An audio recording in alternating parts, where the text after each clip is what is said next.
Hello everybody, welcome back to ComedIan MTG. My name is Ian. So for today's set review, I decided to do something a little bit different.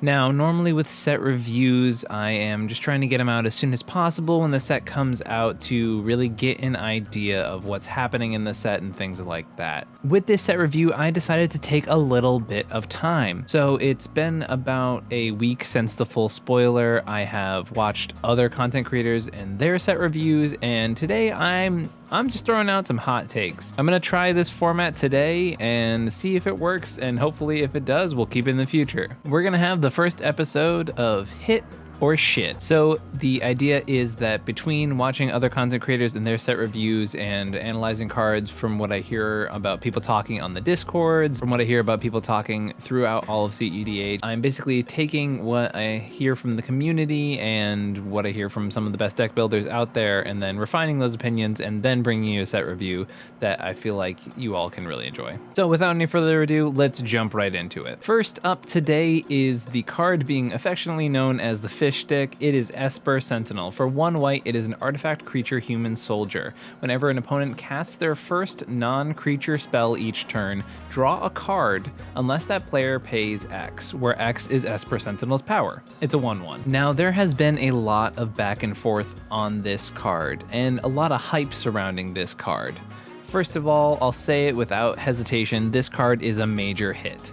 Now, there have been people comparing it to Mystic Remora, and I think that's a really bad place to be. I don't think you can compare this card to one of the best card draw cards in our format and then say, oh, it doesn't compare. A white card having an ability even similar to Mystic Remora with a body attached to it, which will be relevant when I talk about it later, is a huge upgrade from what we've been getting from white lately.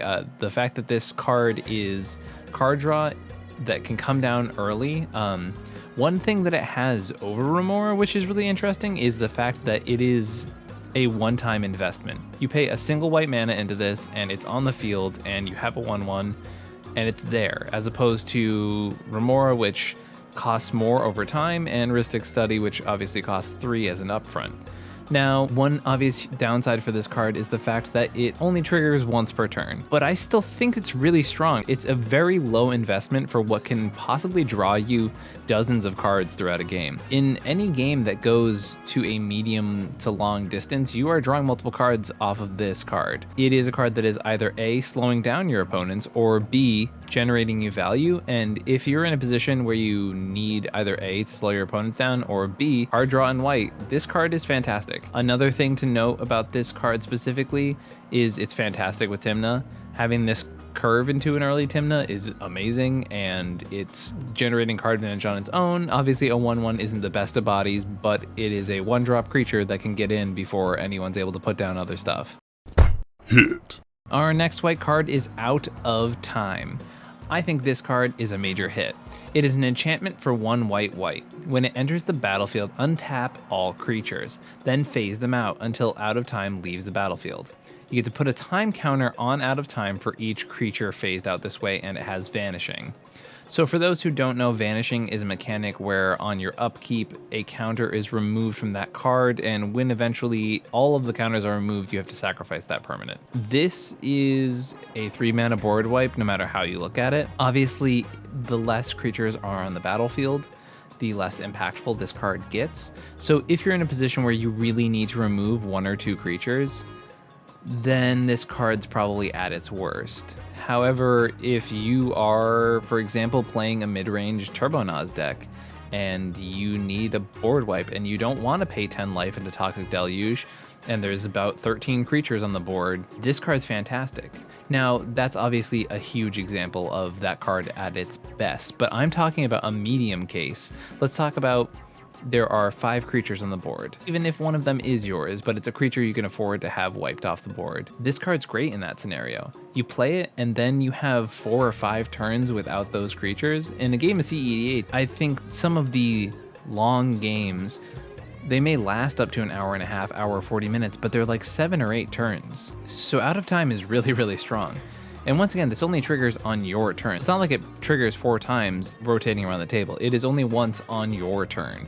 this card is most likely just going to be a 3-mana board wipe. And I've noticed a lot playing ad nauseam decks lately that you really don't care about what's on the board. So the ability for you to be able to just completely clean it off of any stacks creature, especially if you're playing against something like a Kenrith stacks deck, that deck is normally super resilient because Kenrith can just bring everything back, and Kenrith is super hard to wipe. So if you have something like a Deluge, you need to pay like 13 life into it.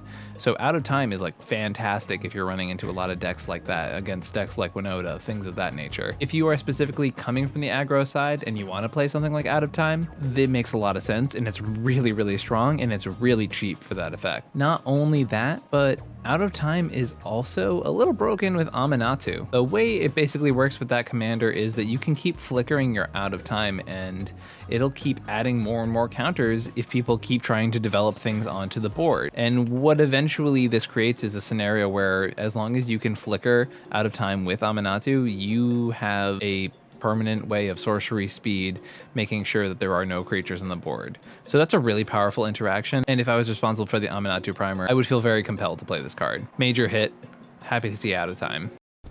Hit. Sanctifier en-Vec. It is a human cleric for white 2/2 with pro black and pro red.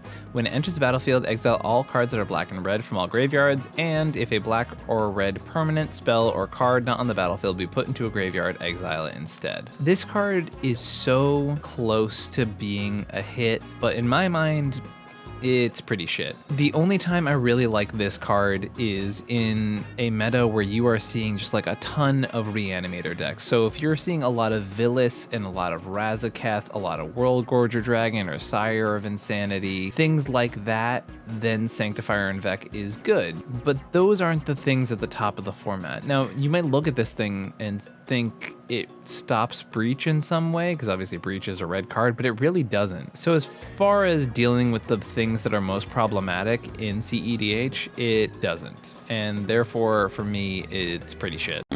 Shit. This is Solitude. For 3 white, it is a 3/2 with Flash Lifelink. When it enters the battlefield, exile up to one other target creature.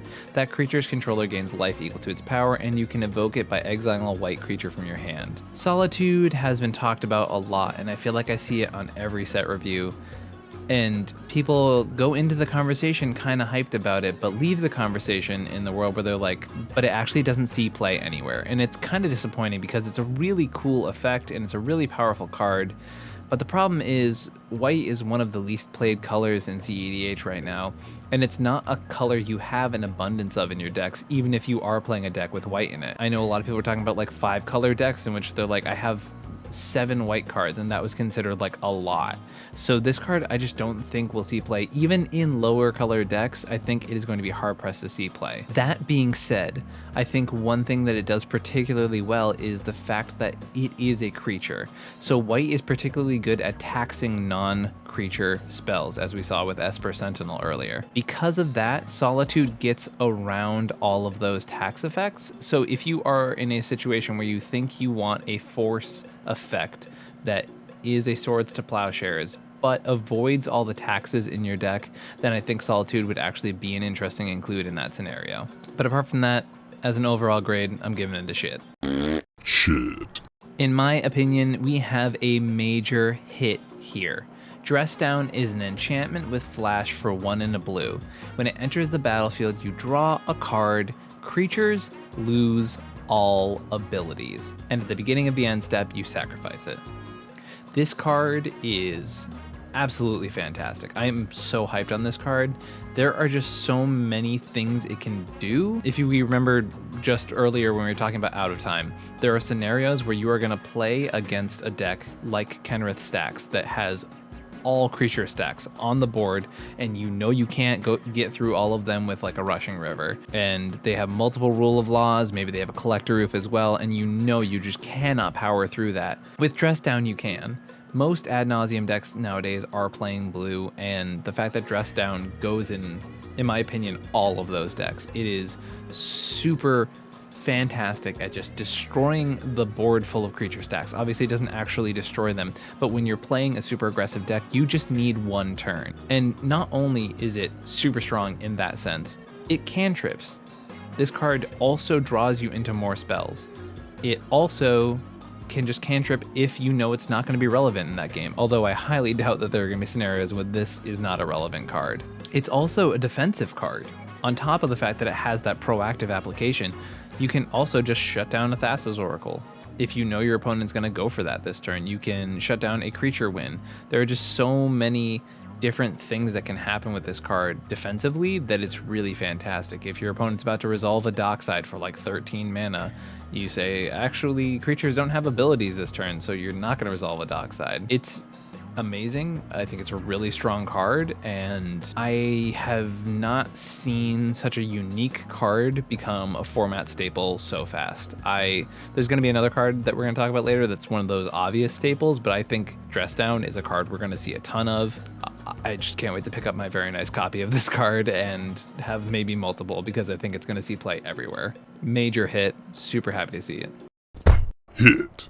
All right, Step Through. Now, Step Through on its face is major shit. It is a sorcery that returns 2 creatures to their owner's hands. Garbage on that front. However, it does have Wizard cycling for 2, which is you can discard it and then search your library for Wizard and put that into your hand.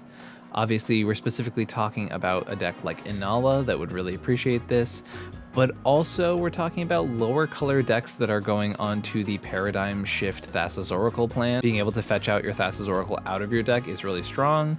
Being able to fetch out a Spellseeker if you're in Inala or if you're in other decks. Archmage and Neridus is another great wizard that was recently printed. I think Step Through is a really strong card, and if you look back at all the powerful wizards that do see play in cEDH, this card is probably going to see play somewhere. Now, it is worth noting that in Ad Nauseam decks, that is 5 you are taking for this spell.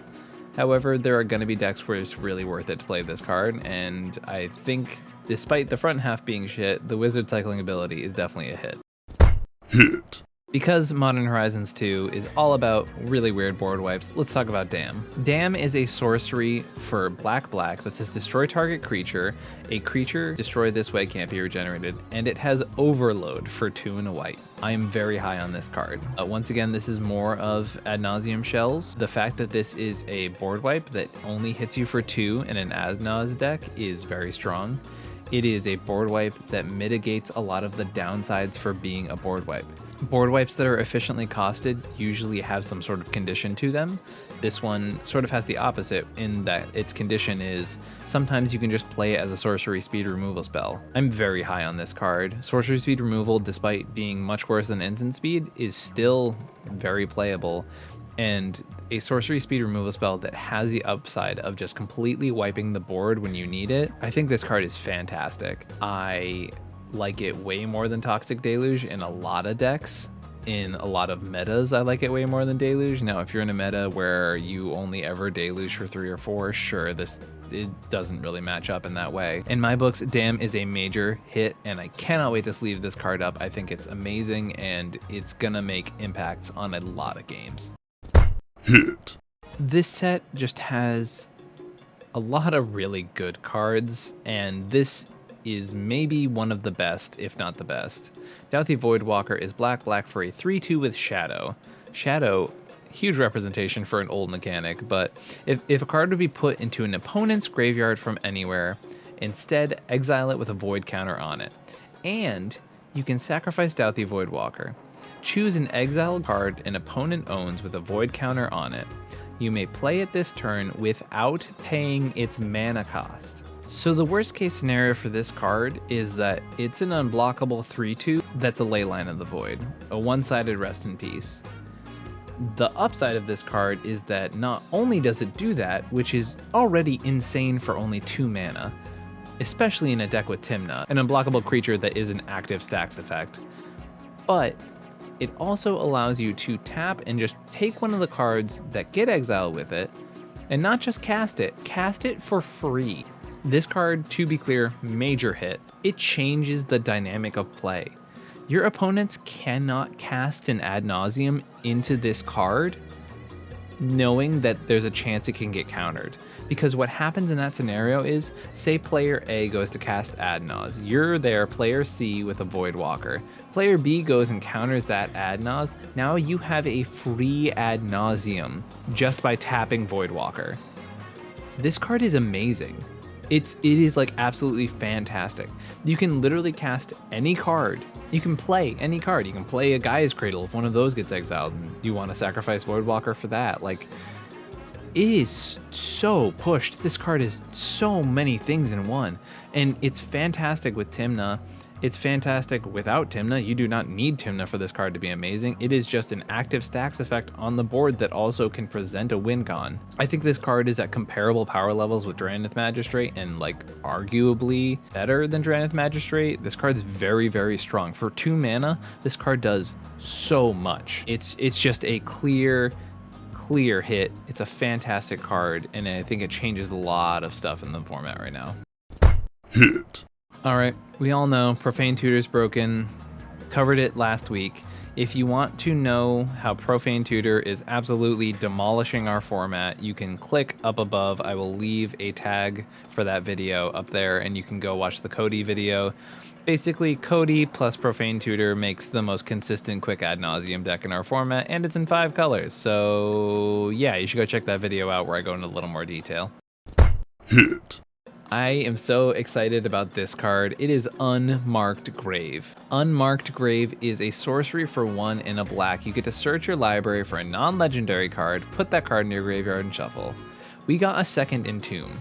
Now, Entomb was marketably at a power level that we never thought they were going to print cards at again, and obviously this not entombing legendary creatures is definitely a downside.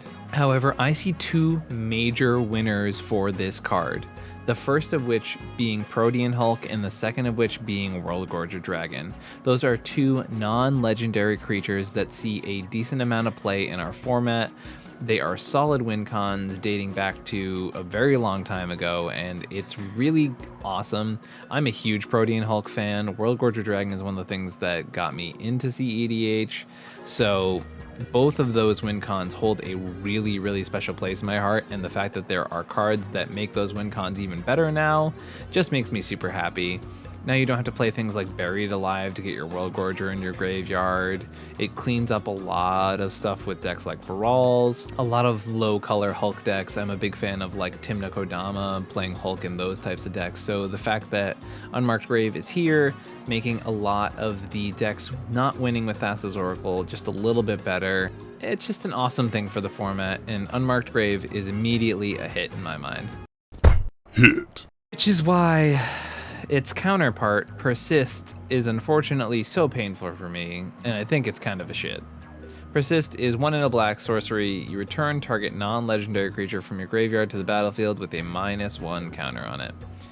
So returns it from the graveyard, it gets reduced, sorcery speed, has to be from your graveyard and can't be a legendary creature. So it doesn't even work with Worldgorger Dragon. It does work with Hulk, but like, I don't know why you would play this over Dance of the Dead, Animate Dead, Shallow Grave, Reanimate, Life Death. Just like so many better reanimate effects exist, and Persist is just like by far like the 15th worst one. And it's so sad because Unmarked Grave is a major hit, but I think Persist, due to the fact that it doesn't really hit anything relevant in our format, except for Protean Hulk, and even then it becomes like one of the worst ways to get it back. Sadly, Persist, you fall into the category of shit. Shit. Okay, Dragon Rage Channeler. 1 red for a 1/1. Whenever you cast a non-creature spell, surveil 1. It has Delirium. As long as there are 4 more card types among cards in your graveyard, it gets +2/+2, flying, and attacks each combat if able. Let's talk, you and I, audience. I have heard multiple content creation groups, people online, people whose opinion I respect, talk about this card. And I have yet to hear one reason why I would ever play this card. I think it is so bad. I don't think Scry 1 on your non-creature spells is good, and yes, you can dump things in the yard. For Underworld Breach, which is the only argument I've heard about this card, people keep talking about it as an outlet for Mad Farm, and I don't know why you want to be, like, you're not It's not Storm where you're casting 1,000 spells. You cast like 3 spells and then you resolve an ad nause. Like, it's not, just don't get what people see in this card. I really don't. I think it's such shit. I can't. I don't know why people are so excited about this card. And like, yeah, at some point it's a 1-mana 3/3 flyer with Tymna. But the rest of the time it kind of scries and dumps things in the graveyard sometimes. That's not enough. I don't think that's ever enough. I don't know why people are excited about this card. The one place I think it's actually pretty decent and that I do see it seeing play is in the Bolas' Citadel decks that are popping up, especially Gustav and Dragoon have been telling me that it's actually pretty decent there in their Ecrocrom Turbo Citadel deck. In there, I get it because you can use it as another Necropotence to filter cards off the top of your library, except for you're not paying life for it this time. And if your commander really, really cares about the top of your library, then sure, play this card. If that's not the case, please, why? Why are people over-evaluating this? I do not know. I think it's such shit. Shit. Ragavan, Nimble Pilferer, legendary monkey pirate 2/1. When it deals combat damage to a player, not only does it make a treasure token, but it exiles the top card of that player's library and allows you to cast it this turn. And as if that wasn't enough, you can also dash this creature out, which means to put it into play from your hand and give it haste and allow it to pop back to your hand at the end of the turn. This is such a pushed 1-drop creature. In comparison to the last 1-drop we looked at, which I do not like, Ragavan is insane. You get mana off of this card, you get cards off of it. If this connects, it is super powerful. It's the fact that it's a 2/1 too. Like, this could easily have been a 1/1 and been a pushed card, but the fact that it's a 2/1 means it gets through a lot more board states. It means people have to think about trading their Tymnas for this card. That's wild. It gets you mana and it gets you cards. Now, it doesn't allow you to play lands, sure. It doesn't allow you to cast as if it was mana of any color, but it gives you a treasure token, which can be tapped for any mana. Ragavan's an insane value in a 1-drop. Like, 1-drops should not have this much value, and it does. So Ragavan's gonna see, in my opinion, a ton of play. It's been called the Red Birds of Paradise, and I have a lot of problems with that descriptor, just because of the fact that Birds of Paradise is kind of marquee, and the fact that it consistently gives you that value, whereas Ragavan needs to get in and deal combat damage. And yes, I get it, that's what the change to red does, right? But that comparison's a little rough. However, this card is very, very strong. I am immediately playing it in any deck with Malcolm. I'm immediately playing it in any Tymna red deck. I feel like they just keep making pirate a relevant tribe. So I think Ragavan not only is strong on its own, but also there's going to be some interesting synergies there, as I mentioned Malcolm a second ago. This is just such a strong 1-drop. It's a very pushed card, it's a very strong card, and a fantastic hit for the format. Hit. Tavern Scoundrel. This one is interesting. I only mention it because there are coin flip decks becoming more and more popular. There's Thrasios Krark, there's Krark Sakashima, there's Oakhhound and Zinder Split. This card is just really good in those decks. If you are in cEDH and there's a coin being featured in your deck, you should play Tavern Scoundrel. It's a hit in those decks, and that's it. Hit.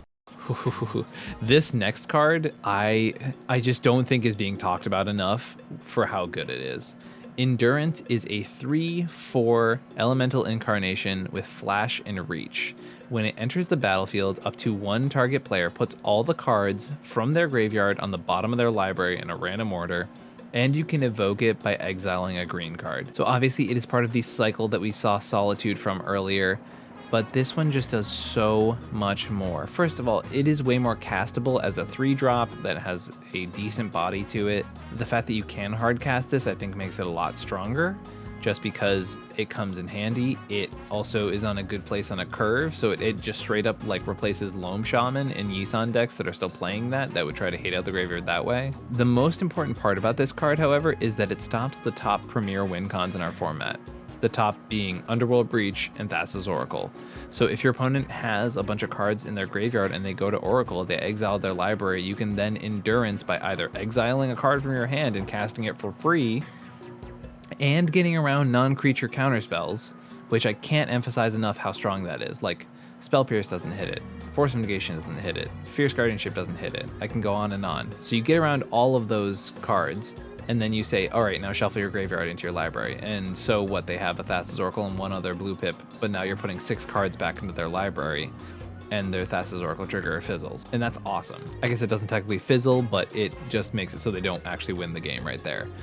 Endurance is really strong. In a lot of these low color green decks, I think this card is absolutely a slam dunk. It is like the hit of hits in those decks.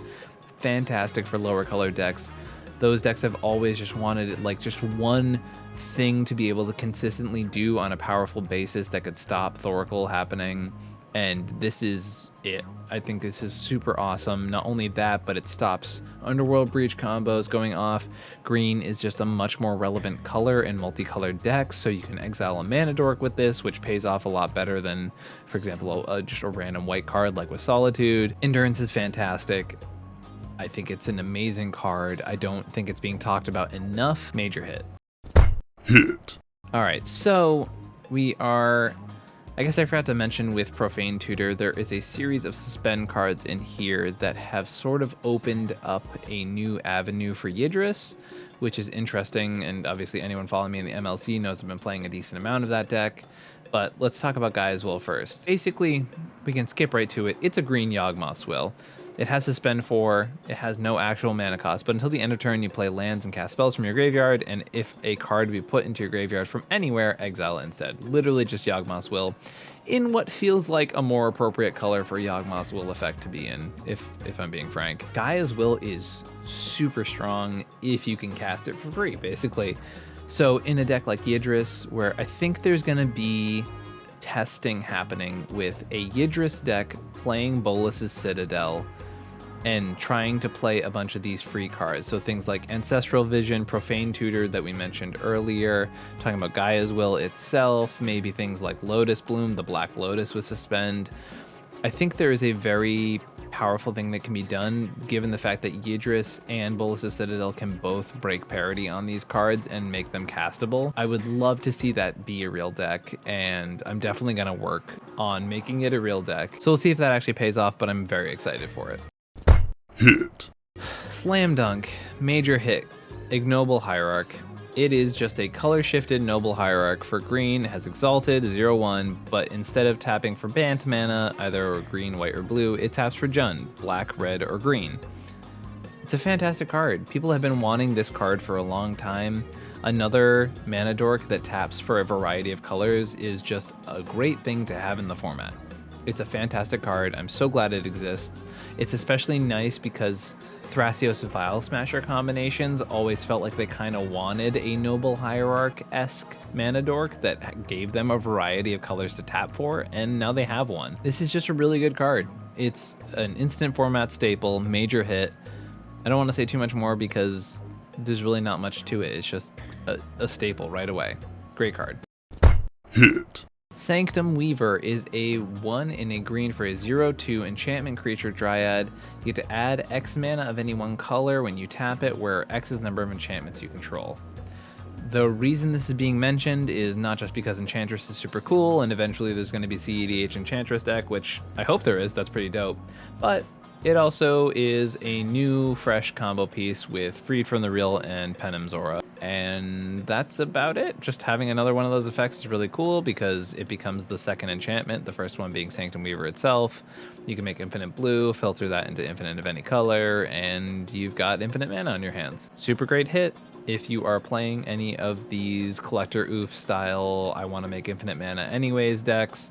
Sanctum Weaver is a hit and a great card to slot in your decks. Hit. So Tireless Provisioner is a weird one. It is a 3-mana 3/2 with landfall. Whenever a land enters the battlefield, you can make a food or a treasure token. Basically, the reason I wanted to slightly mention this card is because Tireless Tracker already opens up a lot of combos with Kodama of the East Tree, and Tireless Provisioner does the same thing in the fact that the treasure coming in will trigger Kodama, and then you can put in another land, and then there's shenanigans you can do with bouncing lands and stuff like that. So Tireless Provisioner is just another card that does that, and the more redundant copies of that effect that exist, the more likely something where you find one of these weird land Kodama bounce land decks become more and more viable because now they're more consistent and blah, blah, blah, blah, blah. So long story short, look out for this in combination with Kodama in our format. Also, it's technically another Lotus Cobra, but slightly better because you can store the mana. So this card's actually really good. It's a hit, but it has to be in a very specific place. Hit. Oh boy. Boy, oh boy. Boy, oh boy, geez. Garth One-Eye. It's a 5/5. You can tap it to choose a card name that hasn't been chosen from Disenchant, Brain Geyser, Terror, Shivan Dragon, Regrowth, and Black Lotus. You can create a copy of that card, and you can cast it. People have been talking about this card. Why? Why? The one combo that exists with this card is Deadeye Navigator, plus Garth, plus a haste outlet. At minimum, 12 mana. I don't know why people are excited about this card. I get that it's really cool to have a card that makes a token copy of Black Lotus. That's super cool. I wish it was just a little bit more playable, but you can't choose stuff that's been unchosen already, which obviously if you could just keep tapping it to make Black Lotuses, then it would be a very, very, very strong card. And I know they can't have it say that, but like I kind of wish they did, because you still have to pay one of every color to get it onto the battlefield. So at that rate, and wait for it to untap. So like at that rate, I don't mind that like Jeskai Ascendancy goes infinite with this. Like, I really don't think that this is viable whatsoever. So as far as I'm concerned, Garth One-Eye gets the rating of shit. Shit. Speaking of shit, Grist, the Hunger Tide, is a planeswalker for 1 black-green. As long as it's not on the battlefield, it's a 1/1 insect in addition to its other types. +1 is you can create a 1/1 black-green insect, then mill a card. If it's an insect, you get to repeat that ability and put a loyalty counter on it. -2, you may sack a creature. When you do, destroy a creature or planeswalker. And -5, each opponent loses life equal to the number of creature cards in your graveyard. I have seen people talking about this as a Protean Hulk commander. Also, for those who don't know, because of the way its ability is worded, it can be your commander because it's a creature in the command zone. It's very weirdly worded, but it's a thing. It's just so much worse than Viral's. The fact that you can only sacrifice once with it makes it like way worse, because the whole point of Viral's also being 3 mana is that it is a repeatable sack outlet for your Protean Hulk loops. And Grist being a sack outlet is great, but it also doesn't do anything else. So you get to make a 1/1 each turn, or eventually you get to hurt people equal to the number of creature cards in your graveyard. Now, if there was some way to stack your deck full of insects so you can instantly mill your library by +1ing it, that would be super cool, but that's not where we're at right now. So Grist, despite having a little bit of hype as a Protean Hulk commander in Golgari, I just don't see how it's better than other options, and I don't see what would make it really worth playing over anything else we have right now. So Grist, I'm sorry, you get the rating of shit. Shit. Done with the sad stuff. Let's talk about a major hit. Priest of Fell Rites is white and a black for a 2/2. You get to tap and pay 3 life, sacrifice it, and return target creature card from your graveyard to the battlefield. Activate only as a sorcery. What's that? No sacrifice at the end of turn, no anything like that. Oh, but wait, there's more. Unearth for 3 white and black. Unearth means you can return from your graveyard, it has haste, and you exile at the beginning of your end step. This card is so good. For white and a black, you can just play this card, and then at any time, if you Unmarked Grave a creature, if you Entomb a creature, you can just bring it back by tapping it and paying 3 life. But creatures are so much harder to interact with in this format than instants and sorceries, so the fact that we have a reanimation effect on a 2-drop creature, that's so early. I can easily see this seeing play in something like Razakats. It has Unearth, so if for some reason the first time it doesn't work, or if you want to reanimate a second creature, you can unearth this creature, tap it, sack it, bring something back out of the graveyard. So unearth on this is also just really strong, on top of the fact that it was already a powerful and playable card. This is an awesome reanimation effect. It's a major hit. Glad to see it. Hit. This one, in my opinion, it's so close, and I really, really like this card. It's Yusri Fortune's Flame. For 1, a blue and a red, it's a 2/3 flyer. When it attacks, you choose a number between 1 and 5. You always choose 5. For each flip you win, you draw a card. For each flip you lose, you take 2. And if you win 5 flips, which isn't likely to happen, but it's just that extra little piece on top, you can cast cards from your hand this turn without paying their mana cost. The important part about this card is, with coin flips, the odds are about 50%. So you are drawing, on average, as I mentioned, you pay the maximum amount of life with this card. but every time it attacks, on average, you're drawing 2.5 cards and losing 5 life. So the ability to draw 2.5 cards on average every single turn is really, really strong. Now, the unfortunate part about this card is that there are no outlets in the command zone. So this really is just a very strong card draw engine without the payoff of actually winning the game. Now you are in the Is It colors, so you can do Brain Freeze, Underworld Breach stuff with this commander, but I think this is just a really cool and exciting commander, and I have hopes that the innate strength of the commander itself is enough to propel it into seeing play, because I would really enjoy seeing this card at a cEDH table. The win cons are definitely going to be the toughest part about it, but the raw card draw that you just get in the command zone is really, really cool. It's really strong. So in my heart, it's a hit. It may pan out to be a shit, but use Refortune Flame. I'm holding out hope for you. Hit. This is Dermotaxi. And the fact, I'm just gonna, before we even read the card, the fact that people are talking to me about this being a real card makes me sad.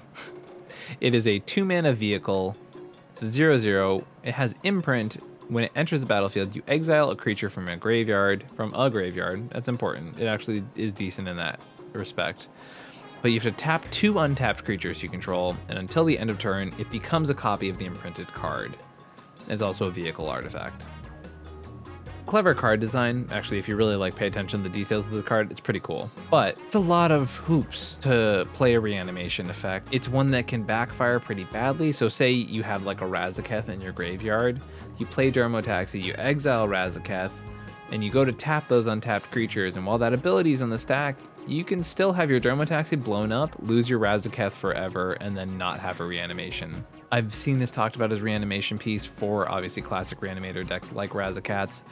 I just don't think it holds up. Now, if there's a world where you can tutor artifacts very easily and you can't tutor reanimation effects other than that, then I could see why you would play this. But I don't know what world we live in where that's the case and you need an effect like this. I mentioned Razaketh specifically with this card because of the 2 untapped creatures part, which is something that obviously is very conducive to the Razakat's plan anyway, because you need creatures to sacrifice to your Razaketh. But either way, I don't see how Dermotaxi makes it out of the shit rank and into the hit rank. So sorry Dermotaxi, you're being ranked as shit. Shit. This is Ornithopter of Paradise. I don't want to go into too much detail, just know that I'm playing this in Winota. It is a flyer, 0/2, and it adds 1 mana of any color, and it's 2 generic mana to cast it. I had actually just taken out the just traditional mana rocks in Winota to play mirrors instead, and Iron Mirror being red and the least played color of red and white in Winota is being replaced with Ornithopter of Paradise. Hit. Void Mirror is a 2 generic artifact with the ability whenever a player casts a spell, if no colored mana is spent to cast it, counter that spell. There is so much excitement around this card and I don't get it. Not that I don't understand what people are saying, I just don't get how after just the tiniest bit of scrutiny people aren't just sort of dropping it. It doesn't even counter colorless cards specifically because they can just pay colored mana into them. So for example, you have a Soul Ring.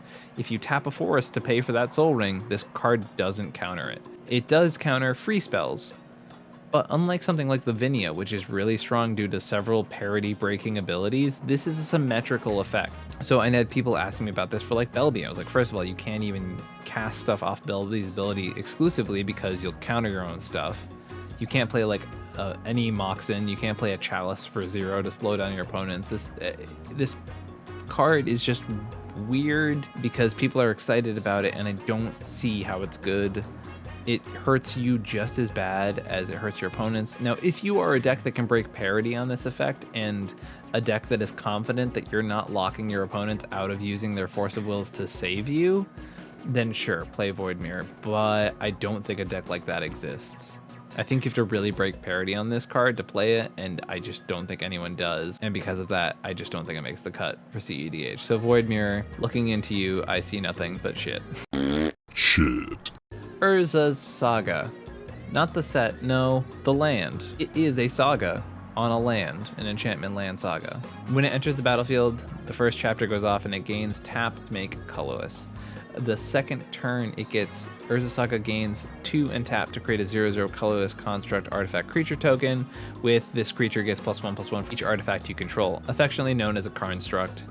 And the third ability, you sacrifice the Urza Saga and you search your library for an artifact card with mana cost 0 or 1, and you put it onto the battlefield and then shuffle. So Urza Saga is really interesting. I think people are overhyping this card a lot.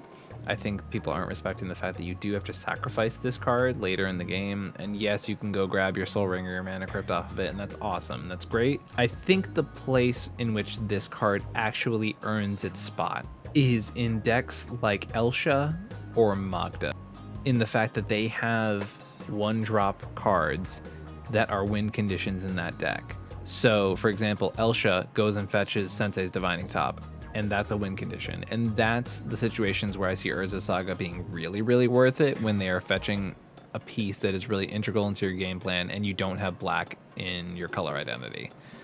In those situations, Urza Saga is really, really cool.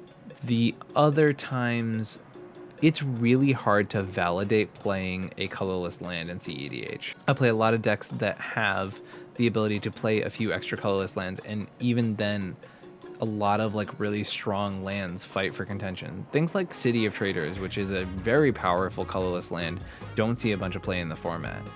Things like Emergence Zone, which is perhaps one of the strongest lands I've ever seen printed, don't see a lot of play because it's very hard to consistently use a colorless only land. And a lot of the higher color decks in the format obviously can't really afford to, because you have a lot of color requirements in your deck.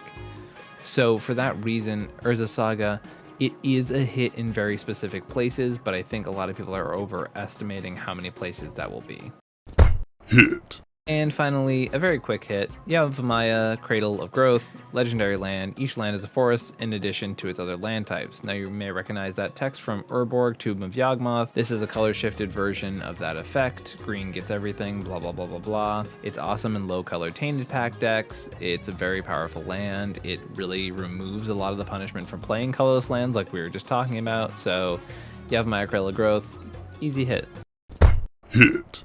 Wow, that concludes our Modern Horizons 2 set review. Before we go, just want to talk about a few things. If you like content like this, please make sure to hit like and subscribe and hit that little bell icon. If you are subscribed, you get notifications like the poll asking if you guys wanted this set review, and any updates I have about the channel. You guys, I make sure to post stuff in there all the time, so definitely make sure to hit subscribe if you want updates on the channel. And while you're there, also hit that little bell icon if you want notifications whenever we post new stuff. If you want to see set reviews like this keep happening in the future, your support over at patreon.com/ComedIanMTG would be greatly appreciated, as it helps fund the channel, helps keep the editing processes I have going, helps update my technology over and over again, helps branch us into new exciting stuff, and you get perks like exclusive access to Patreon-only Discord channels, and you get your name in the show notes after the show. All right, everybody, have an amazing week, and I will see you guys later. Peace.